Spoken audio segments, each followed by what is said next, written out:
Hello, everyone. Today, I would like to give you an honest review about the game's beta of Skull and Bones. Let's first dive into the character customization of the game. To start things off, the game gives you a preset of characters, and you choose from them presets to your liking and edit them as well. Starting from your skin tone to your body type to your body cosmetics, your eye color, your tattoos eventually, which there is a wide variety of tattoos even later on in the game as well. Can we stop to appreciate the immersion that they have in this game? So with the prelude, I'm not going to go too much into detail as I want you guys to experience it for yourself. I love the prelude starting out. That's kind of what got you hooked into the game in a sense. But the end of the prelude, essentially you get stranded in a lost sea.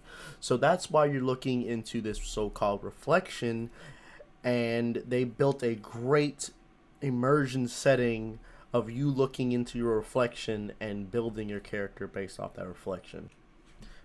Next, I'd like to discuss the graphics.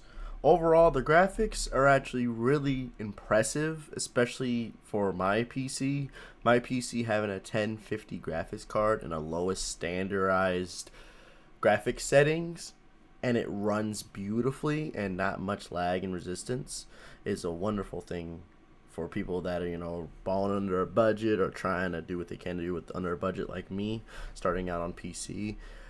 But overall, I can say, especially if you want to venture into the higher graphics, you will probably need to invest in a higher graphics card, but you've already got the graphics card, and I think you'll have no problem with it. I had no chug, no lag. Only time I've had chug and lag, I'd say, was during the intro a little bit and some cutscenes, for example, because that's when they decide to just blow up the graphics huge time. But for the most part, when you're playing gameplay wise, you don't really lag. You don't have any RAM issues. I'm running on 8 gigabytes of RAM, which is horrendous, and it's still running optimizing with efficiency better than most games I actually played. Now it's time to get into the meat of the game, the combat and the gameplay of the game. Overall, the combat is really good with its basis of cannon types and variety of weapons you could use, as well as you can use your crew to assemble a firing line while shooting from your ship to onto another ship, as well as using your crew once the enemy is low, you can actually board their ship, and that's an instant kill essentially. It's like a death blow to the ship, and it lets you take their loot. As well as there is a system outside of naval combat that is just hunting. When you get a smaller ding boat, essentially, you can hunt with spears, and you can get upgrade spears to hunt bigger, better creatures. Eventually, you're going to need to have a big boat to fight even the big hunts, as well as sea monsters and an exclusive amounts of enemies and bosses that they will have in the game. As far as the beta, I was only able to fight one boss and one sea monster. Other than that, the combat I'd say is overall good. I know a lot of people, I'd say a con of this game would be that you can't fight outside your ship. Essentially, once you're on water, that's when you can fight, shoot, whatever you want as you please. But the minute you're off the ship is more of an immersion status. Now let's get into the portion most of you want to hear about is the co-op and the multiplayer. As far as I know from the beta, the co-op only lets you get to play up to 3 people as a team in a fleet, not on the same ship, but 3 separate ships as a team, and you collect and you gain loot all together. You don't share the loot, which is a nice thing. Like, let's, for example, you shoot one ship and you'll get your separate loot, and they'll get their separate loot from helping, contributing, taking out sites, as well as playing with people around the world. Let's say if you're doing an event and they're contributing, they get their portion of their loot, and they get their portion of loot. It's kind of like the system I notice of the game in general has a sense of playing Diablo 4, for sure. It's basically you run around, you gain loot with random people doing events, as well as you got your original 3 team of 3. And as far as multiplayer, I actually wasn't able to get any recordings of PvP, but how PvP works is the exact same as I said for Diablo as well, where you go to a certain zone and you can PvP there, or there's a special event where you can PvP and collect the treasure map, and you gotta try to get out of the area while other people are trying to kill you and take your ship down. And if you get out with the treasure map, you get exclusive rewards, or it might just be pure cosmetic. I don't know precisely because I wasn't able to get into that portion. But yes, the co-op is pretty immersive, as well as it helps with the ship typing. The ship typing, for example, you have your support, your DPS, and your tank. So of course you have 3 co-op slots and you have 3 typings. So the game is meant for you to play these 3 typings, or if you want, you can mix it up and run 2 DPS and a support, or just go all out damage or all out tank. However you want to run your ship lineup.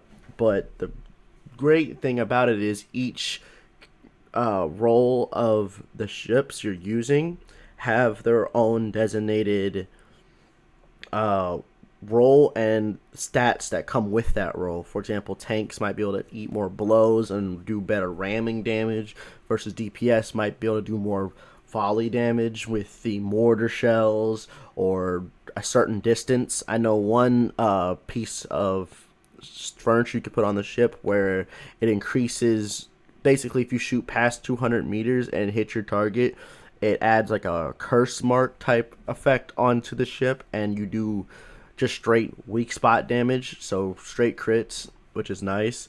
Or there's examples of support. Support's one of my favorite roles at the moment. The support role lets you able to shoot ships, and as well as when you're out of combat slightly, you get, or a certain amount of distance from a ship, you actually get to heal yourself and heal your teammates around you. It's not much, it's like heal over time, but it does help significantly when you're in a big ship and you're trying to move around, or if you're a tank and you're eating all this damage, you have a good support with you to help eat that damage, and you're keeping them alive longer in the battle. And as well as support, I think, goes hand in hand with these healing mortars I found out about. They're essentially, they're mortars, they work just like ordinary mortars, but let's say if you shoot and it blows up near your ally, it'll actually heal the ally, but as well as hurt the enemy. So that's really good combo if you're running with a tank that's going to get up in the battle of things. Another thing I would like to point out as well is that the map is open world multiplayer. Well, more like open world co-op. You really can't hurt each other as you're in designated zones, but it creates a kind of safe community for new players. Like, you don't feel like that rust feel, or that feeling of like you always gotta watch your back 24/7. You still have the comfortability of you be able to play the game and enjoy the story without having to worry about pesky people. But as well, if you want to live that life and go out and cause mayhem and wreak havoc, there is a PvP zone. So it helps the best of both areas. That's what I really enjoy about this game. A game that's early release isn't a game that's early release without some problems. As far as problems, I've only experienced maybe 1 to 2 host migration problems or host crashing problems, in a sense, where it just kicked me out the game and it wouldn't keep me let me back in a sense. The game, for the most part, didn't have much latency, much lag, much issues as far as playing with friends or kicking me out. I maybe, out of the 6 to 9 hours I've been playing, I've only experienced maybe 1 to 2 boots outs. So I've been playing for maybe about 2 days, and I've only experienced maybe 1 boot out per day, and I'd get back in within about a couple minutes. The last thing I'd like to discuss is the main storyline. As far as the beta, from when I was playing, the main story was really well written, as far as the voice acting, the characters' emotions, the way they respond, and the way your choices made an impact. There were some situations where, no matter how you choose it, the path of the main story was going to get pushed to you that way regardless, versus like if you play Fallout or other games, for example, there's some choices you can make where you can have the story go a whole complete different direction. This game doesn't seem to have that, as this game seems to be more of a focus on the open world playing style versus just story driven, but it still has the great elements of story. You got cutscenes in, you have dialogue when you talk to people. It's not just captions the whole time and you're reading off captions. The only reason I have this audio muted at the moment is because I was streaming and talking, so I didn't want me talking, my friends talking over while I'm talking to you guys on here, so that's why the majority of it's muted. All the footage you see here was off of my stream. Keep in mind, I do stream every day at 6 o'clock, from 6 o'clock to whatever time, so on Twitch, so make sure you come by and give a follow, as well as make sure you come to subscribe to my channel and give me a like for this video as well. But for the most part, the story, I give it maybe a solid 7 out of 10, just because it wasn't, the game's not really heavily into the story as far as I can play in the beta. Maybe the story goes way longer and more in depth past the beta when the full game becomes released. But as of right now, the story needs a little bit of polishing. It feels like some questions needed some answers, and we never got those answers. Like, we started in the prelude kind of on top of the world type thing, and then all of a sudden we became this scurvy pirate that's kind of now the low grade of all the pirate communities, and we have to work our way back up. But how did we get that way? Like, just there's a bunch of questions that need to be answered, but I'm assuming they will get answered as you play along in the storyline of the game. I'd say for a Ubisoft product, the graphics, the quality, the overall content of the game was really well published and put out decently, and they actually put the beta not too far off the game release, which that was a surprise. But I've heard that the alpha didn't go too well for this game, and it got a really bad rep. So I insisted I wanted to post this video to show you guys what it looks like, how it performs, how well it is played, as well as its overall content.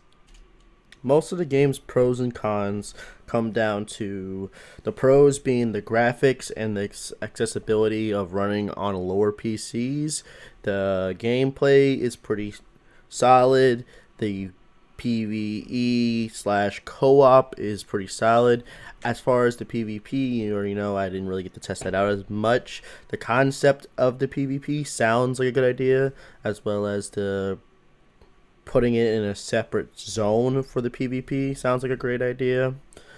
The story is, I wouldn't say it's in a pro or the con. It's kind of just there, and it's not bad story writing, but it's also not the greatest, and it's not a story game either, so it's not really centered around the story. The enemies are pretty reactive. The bosses are pretty fun to play. They're very different for the most part from the beta. I've seen the wildlife is somewhat plentiful. Hopefully they add more wildlife creatures, monsters, or even just wildlife in general, because the sea is filled with hundreds of animals, especially back then. Some that are extinct, some that aren't, especially the legends of millions of different types of sea monsters that there are. I could see this game definitely flourishing. The cons, I could say, is that you need to be in your ship when fighting. So again, if you're outside your ship, you're not fighting. You can't physically board someone's ship like Assassin's Creed. Like, you could jump onto your ship, onto their ship, and actually sword fight, or like Sea of Thieves. People try to compare it to Sea of Thieves. I'd compare it mainly to Diablo, really, because you fight where you're supposed to fight at. There's a designated area for fighting, and there's a designated area for story and getting your items and loot. Same sequence. My overall rating for this game I'd like to give is a solid 4 out of 5 stars. I wouldn't give it a 5 just because it still has some progress to work, and the beta hasn't shown me everything. Maybe once the full game has its full release, I might give it an overall better rating. Last thing I would like to say is thank you for watching the video, and I'll see you guys next time. Also, please comment what you guys think of the overall video. I'm very much willing to take any type of critique, as well as good or bad, to help me better as a content creator for you guys, and as well as some type of what'd you learn in this video. That also would be a great comment, like what did you learn about the game, what do you feel that could be better for the game, just anything. Make sure you guys comment and like and subscribe, and I'll see you on the next one.